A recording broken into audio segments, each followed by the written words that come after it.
Hello friends, स्वागत है आप सभी का आपके अपने यूट्यूब चैनल लर्निंग अड्डा 21 में। और साथियों, मैं हूं संजय सिंह यादव। और आज इस वीडियो में जो हम लोग डिस्कस करने वाले हैं वो एक जो है बहुत ही महत्वपूर्ण टॉपिक पे हम लोग जो है डिस्कस करने वाले हैं, जिसे जो है संसदीय प्रस्ताव के नाम से जाना जाता है। जो भारत की संसद है उसे कुछ विशेषाधिकार मिला हुआ है कि वो कुछ प्रस्ताव जो है, कुछ महत्वपूर्ण प्रस्ताव जो है जारी करती है। उन महत्वपूर्ण प्रस्तावों में इस वीडियो के अंतर्गत जो हम लोग डिस्कस करने वाले हैं वो हम लोग जो है एक दो महत्वपूर्ण प्रस्तावों पे डिस्कस करेंगे, जिसे पहला जो प्रस्ताव है उसे जो है अविश्वास प्रस्ताव के नाम से जाना जाता है, और दूसरा जो महत्वपूर्ण प्रस्ताव है उसे विश्वास प्रस्ताव। यानी हम लोग अविश्वास प्रस्ताव एवं विश्वास प्रस्ताव के ऊपर डिस्कस करने वाले हैं। ये काफी महत्वपूर्ण है क्योंकि भारत के कई प्रधानमंत्री जो थे, उनकी जो सरकारें थी, उनके खिलाफ जो है अविश्वास प्रस्ताव लाया गया। जैसे भारत के पहले प्रधानमंत्री यानी प्रथम प्रधानमंत्री जो पंडित जवाहरलाल नेहरू थे, उनके खिलाफ जो है, उनकी सरकार के खिलाफ 1963 में जो है लोकसभा द्वारा एक अविश्वास प्रस्ताव लाया गया। और उसके बाद जो है, जो आपके मोरारजी देसाई थे, उनकी सरकार में जो है, यानी उनके जब वो प्रधानमंत्री थे, उनकी सरकार में 1978 में जो है मोरारजी देसाई के खिलाफ जो है, यानी उनकी सरकार के खिलाफ अविश्वास प्रस्ताव लाया गया। और उसी तरह से देखा जाए तो डॉक्टर मनमोहन सिंह की जो सरकार सन 2008 में थी, और उनके खिलाफ भी अविश्वास प्रस्ताव जो है लोकसभा द्वारा लाया गया। तो आप इस वीडियो में ये आप बहुत सारी चीज़ें जानने को मिलेगी कि आखिरकार जो लोकसभा में अविश्वास प्रस्ताव लाया जाता है ये कौन लाता है, या ये बहुत सारी चीज़ों का, या अब तक जो है भारत में कितनी बार जो है अविश्वास प्रस्ताव जो है लाया जा चुका है, और कितने जो अविश्वास प्रस्ताव हैं जो गिर गए, यानी गिरे मतलब वो पारित नहीं हो पाए, और कितने पारित हुए, तो किसके पारित होने से किसकी सरकार जो है गिर गई थी। ये सारी अगर चीज़ों की जानकारी आप चाहते हैं तो वीडियो में आप अंत तक बने रहें। और साथ ही साथ विश्वास प्रस्ताव पर भी चर्चा हम लोग करेंगे, क्योंकि विश्वास प्रस्ताव जो है लाने की बात राष्ट्रपति द्वारा, देखिए जब भी राष्ट्रपति को ऐसी शंका हो जाती है कि जो हमारी जो वर्तमान जो सरकार है वो जो है, या वो जो है अल्पमत में उसको लग जाता है, शंका हो जाती है कि ये पूर्ण बहुमत में नहीं है, तो ऐसी स्थिति में जो देश का राष्ट्रपति होता है वो प्रधानमंत्री को विश्वास मत हासिल करने के लिए विश्वास प्रस्ताव जारी करता है कि आप लोकसभा के अंदर आप अपना विश्वास मत हासिल करिए। ऐसे में आपने सुना होगा कि 1979 में जो चौधरी चरण सिंह थे, इनको जो है विश्वास प्रस्ताव हासिल करने के लिए कहा गया, यानी इनको प्रस्ताव लाया गया, लेकिन प्रस्ताव स्वीकृत होने से पूर्व ही जो है चौधरी चरण सिंह जी ने जो है विश्वास प्रस्ताव स्वीकृत होने से पहले ही उन्होंने जो है त्याग पत्र दे दिया। तो इस तरीके से बहुत सारी ढेर जानकारियां आपको इस वीडियो में मिलेंगी। तो चलिए हम लोग सबसे पहले ये जानने का प्रयास करते हैं, इस वीडियो में चर्चा करते हैं पहले अविश्वास प्रस्ताव के ऊपर।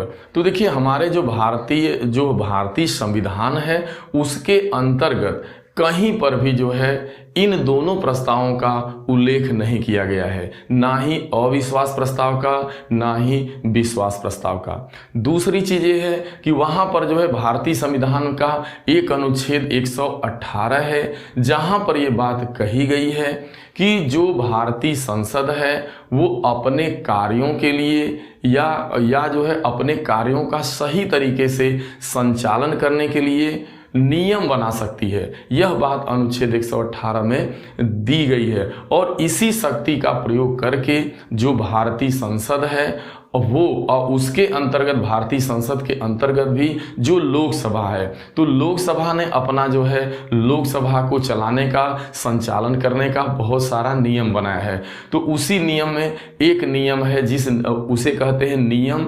198। तो नियम 198 के तहत जो है जो लोकसभा होती है वह जो है एक अविश्वास प्रस्ताव जारी करने के लिए, देखिए यहाँ पर है ना कि 198 के तहत लोकसभा मंत्री परिषद के विरुद्ध अविश्वास प्रस्ताव की प्रक्रिया के लिए नियम बनाई है। यानी उन्होंने जो है मंत्री परिषद, यदि मंत्री परिषद के विरुद्ध अविश्वास प्रस्ताव लाने के लिए वहां पे नियम बनाया गया है। नियम 198 के तहत लोकसभा ने बनाया है। तो ये एक नियम बन गया, अविश्वास प्रस्ताव का नियम बना लिया गया। अब इसके बाद हम लोगों को ये समझना है कि अविश्वास जो प्रस्ताव की कार्रवाई है वो केवल लोकसभा द्वारा ही की जाती है। राज्यसभा में कभी भी अविश्वास प्रस्ताव राज्यसभा के द्वारा पारित नहीं होता। तो ये अच्छे समझ लेना है कि अविश्वास प्रस्ताव की जो कार्रवाई है वह केवल लोकसभा द्वारा ही पूर्ण की जाती है, एक चीज। और दूसरा ये समझना है कि ये जो अविश्वास प्रस्ताव है यह लोकसभा में लेकर के कौन आता है। तो बहुत बड़ा चीज यहाँ पे ध्यान देना है कि वो विपक्षी दल, जो विपक्ष की पार्टी होती है, जो मतलब कि जो पार्टी विपक्ष के रूप में बैठी होती है, वो जो विपक्षी दल होता है वही जो है अविश्वास प्रस्ताव पक्ष वाली सरकार यानी जिसकी सरकार होती है उसके खिलाफ लाता है कि आपकी जो वर्तमान स्थिति हम लोगों के देखने से या हमारे देखने से ऐसी नजर आ रही है कि आप अल्पमत में हो, तो हम आपके खिलाफ अविश्वास प्रस्ताव ला रहे हैं। तो अविश्वास प्रस्ताव कौन लाता है? अविश्वास प्रस्ताव लाने का काम जो है लोकसभा के अंदर विपक्षी दल करता है, ठीक है। और यह कार्रवाई केवल लोकसभा में ही होती है। अब देखिए ध्यान में देना है कि लोकसभा के विपक्ष दल का कोई भी जो सदस्य है वह अविश्वास प्रस्ताव ला सकता है, बशर्ते 50 जो है लोकसभा के 50 सदस्यों द्वारा उसका अनुमोदन होना चाहिए। यानी उस प्रस्ताव पे जो 50 सांसद हैं यानी लोकसभा के जो 50 सदस्य हैं उनका अनुमोदन होना अनिवार्य है। पहली बात तो विपक्षी दल लाएगा, 50 जो है सांसदों का, लोकसभा के सांसद का जो है अनुमोदन होना उसके ऊपर जरूरी है। अब प्रस्तुत करने के लिए कोई विशेष कारण बताना जरूरी नहीं होता। जैसे यदि अविश्वास प्रस्ताव जो है लोकसभा में लाया जा रहा है तो उसको प्रस्तुत करने के लिए कोई विशेष कारण बताने की जरूरत नहीं है। केवल 50 सांसदों का अनुमोदन हो जाने से ही वह जो है एक तरीके से मतलब वो प्रस्ताव जो है आगे की पटल पे बढ़ जाता है। अब थोड़ा सा ध्यान में देना है कि अब देखिए प्रस्तुत करने के अब एक चीज समय का नहीं, जो एक संसद के अंदर एक कार्य मंत्रणा समिति होती है, तो संसद की जो कार्य मंत्रणा समिति होती है वह समय का क्या कर देती है, निर्धारण कर देती है। और जो लोकसभा के अध्यक्ष होते हैं यानी जो लोकसभा के स्पीकर होते हैं, वो लोकसभा के स्पीकर जो है जब यह लोकसभा द्वारा प्रस्ताव पारित कर दिया जाता है, प्रस्ताव पारित हो जाने पर लोकसभा अध्यक्ष मतदान हेतु इस प्रस्ताव को रखते हैं यानी लोकसभा के अंतर्गत मतदान कराया जाता है। यदि मतदान कराए जाने के उपरांत यह जो है वास्तव में जो है इनका अल्पमत साबित हो जाता है, तो इस दौरान जो पूरी लोकसभा होती है यानी पूरी जो इस दौरान जो आप पूरा जो वर्तमान जो मंत्री परिषद होता है उसे सामूहिक रूप से त्याग पत्र देना होता है। और एक चीज आपको अच्छे समझना है कि अनुच्छेद जो 75 होता है वह सामूहिक रूप से जो मंत्री परिषद है वो सामूहिक रूप से लोकसभा के प्रति जिम्मेदार होता है। जब वर्तमान जो सरकार है वो जब अल्पमत में आ जाती है, इसका मतलब जो उसका मंत्री परिषद है एक तरीके से जब अल्पमत में है तो भंग माना जाएगा। यानी जैसे ही अविश्वास प्रस्ताव लोकसभा में साबित कर दिया जाएगा स्पीकर के समक्ष, तो उसी समय से जो है उसी दिन से सामूहिक रूप से जो मंत्री परिषद है उन्हें त्याग पत्र देना होता है।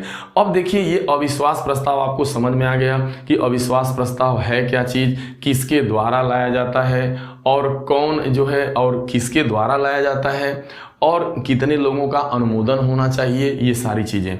अब हम लोग देखते हैं कि पहली बार जो है भारत में पहली बार अविश्वास प्रस्ताव कब लाया गया। तो भारत में जो सबसे पहली बार अविश्वास प्रस्ताव लाया गया वो प्रथम प्रधानमंत्री पंडित जवाहरलाल नेहरू की सरकार के खिलाफ 1963 में लाया जाता, ये जो है आपका 1963 में लाया जाता है। ध्यान देना है 1963 में लाया गया पहली बार। लेकिन जो है क्या होता है कि यह जो प्रस्ताव लाया गया यह प्रस्ताव मतलब जैसे गिर जाने का मतलब प्रस्ताव साबित नहीं हुआ यानी सरकार बहुमत में थी कहने का मतलब। और देखिए अब तक भारत में 27 बार जो है अविश्वास प्रस्ताव लाया गया है।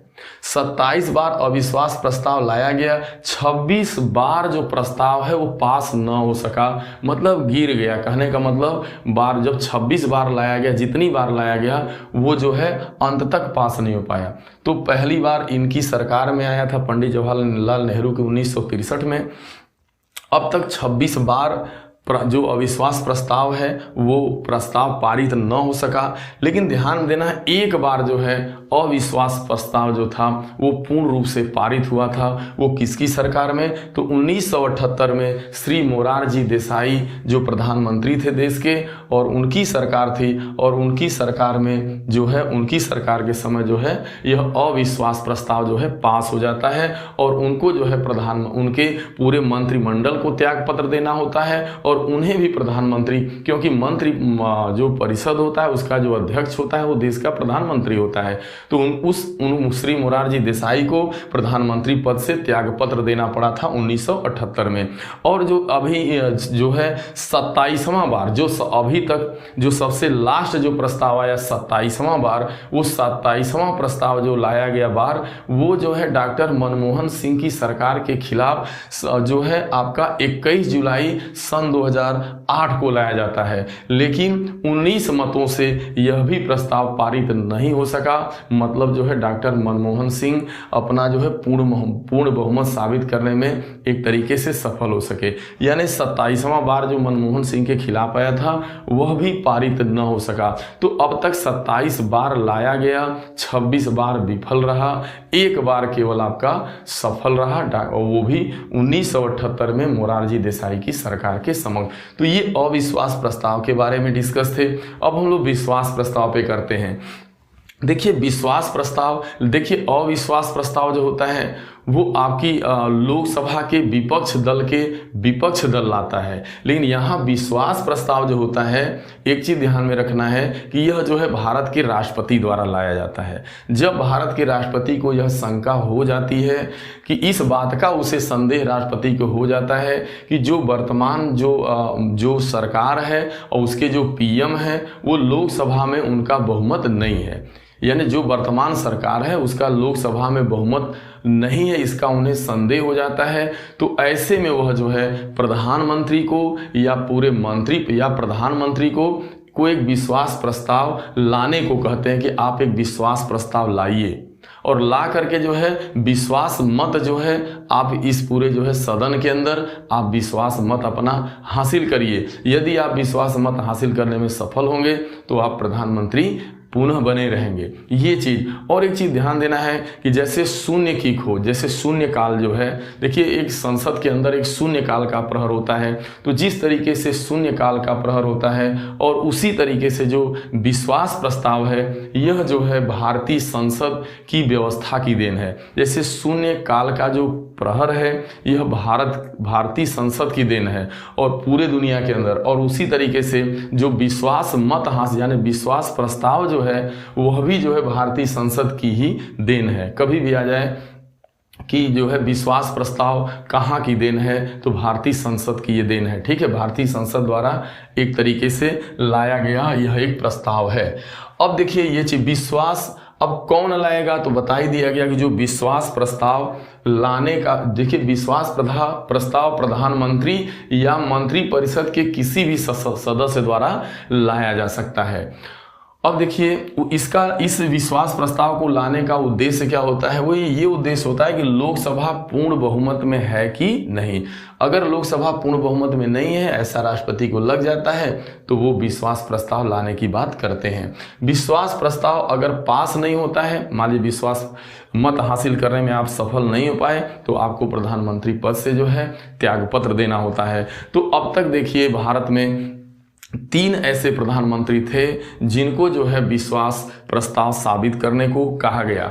जो सबसे पहले हैं वो आपके हैं, जो सबसे पहले हैं जो हैं वो आपके 1900 यानी 1979 में जो है 1979 में जो है जो चौधरी चरण सिंह जी थे, इनकी सरकार, ये जो है देश के प्रधानमंत्री थे, तो 1979 में चौधरी चरण सिंह को जो है विश्वास प्रस्ताव जो है साबित करने की, यानी विश्वास प्रस्ताव इनके जो है विश्वास प्रस्ताव लाने की बात कही गई थी प्रेसिडेंट द्वारा। लेकिन विश्वास प्रस्ताव जो है विश्वास प्रस्ताव पास होने से, यानी विश्वास प्रस्ताव लाने को कहा गया तो विश्वास प्रस्ताव पास नहीं होता, एक चीज सॉरी तो ये चौधरी चरण सिंह सदन में विश्वास मत हासिल करने को कहा गया और ये हासिल करने से पूर्व ही इन्होंने त्याग पत्र दे दिया था, यानी विश्वास मत हासिल करने से पूर्व ही इन्होंने त्याग पत्र दे दिया था 1979 में। अब इसके बाद जो अगले हैं वो हैं 1990 में श्री विश्वनाथ प्रताप सिंह को जो है विश्वास प्रस्ताव लाने के लिए कहा गया था और इन्होंने जो है और 1990 में विश्वनाथ प्रताप सिंह और 1997 में श्री HD देवगौड़ा, ये दोनों लोग को जो है विश्वास मत जो है हासिल न कर सके और इन दोनों लोगों को प्रधानमंत्री पद से त्याग पत्र देना पड़ा। तो यदि आप जो है सदन के अंदर विश्वास मत हासिल नहीं कर पाएंगे तो इससे आप जो है आपका जो है पूर्ण बहुमत साबित नहीं हो पाएगा और ऐसे में आपको जो है प्रधानमंत्री पद से त्याग पत्र देना पड़ेगा। तो दोस्तों इस तरीके से हम लोगों ने इस वीडियो में जाना कि अविश्वास प्रस्ताव क्या है और विश्वास प्रस्ताव क्या है, कौन लाता है, कैसे लाता है, किन किन प्रधानमंत्रियों को या किन किन सरकारों को कब अविश्वास प्रस्ताव एवं विश्वास प्रस्ताव को लाने की ज़रूरत पड़ी थी। दोस्तों ये वीडियो यदि आपको अच्छा लगे या तो इसे ज़्यादा से ज़्यादा आप जो है शेयर करना, जो है लाइक करना ना भूलें। दोस्तों आपने अपना कीमती समय दिया, इसलिए आप सभी को बहुत बहुत धन्यवाद।